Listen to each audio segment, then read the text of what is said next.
I started doing multimedia before I started shooting stories, really. So I think my multimedia has shaped my still imagery and my storytelling with still images. Because, like I said, I was working at a community newspaper when I started learning about multimedia, and I was interested in storytelling. I was always interested in storytelling. But I think understanding multimedia took my still work to another level. It taught me a lot about narrative and structuring and thinking about how a story should be told. And I hadn't considered those things before I started working in multimedia, because I think a photo essay or a photo story is someone's narratives, but just through still images, right?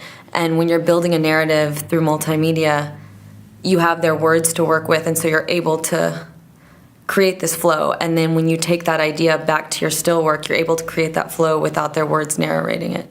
A newspaper's not going to hire me to do a multimedia project. Not at all, but I think I've seen NGOs moving in that direction that are interested in having multimedia done. And I think even there's some corporate work out there for multimedia. And then I think, for me, it gives me the ability in my personal work to take my stories to a whole nother level. But I mean, the past few jobs that I've had have been related to multimedia or video, and yet I'm a photographer. For the masterclass, I wanted to continue on a theme that I had worked in previously, pertaining to women and poverty, and I took the idea of persistence and related it to the persistence of poverty and the cycle in which poverty exists in. And I looked specifically at a group of women who live in Pioneer Village, a trailer park that's close to where I was living in Ohio at the time. And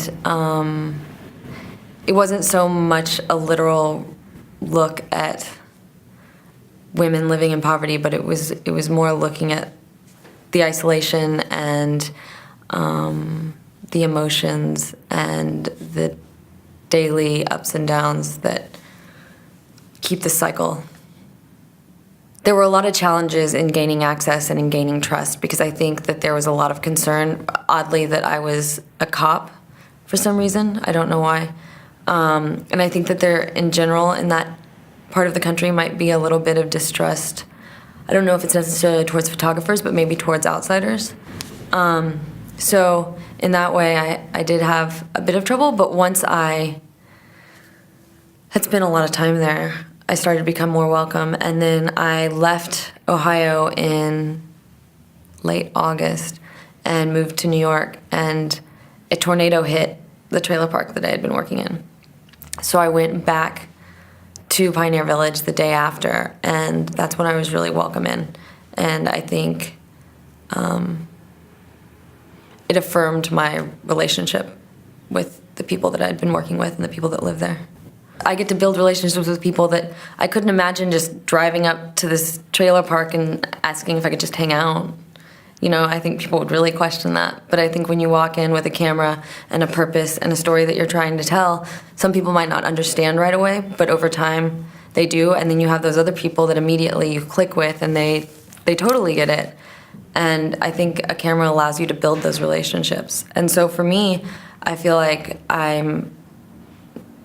get the ability to explore personalities and ideas and places that I wouldn't get to otherwise. And a lot of times it's funny because it's places that are 5 minutes from my house, you know, but I can't imagine just driving down the street and pulling over at an interesting looking house and asking someone to come inside if I didn't have my camera. My camera, I guess, in some way allows me to act in a way I wouldn't otherwise. You know, I think it takes away this sense of fear about approaching someone.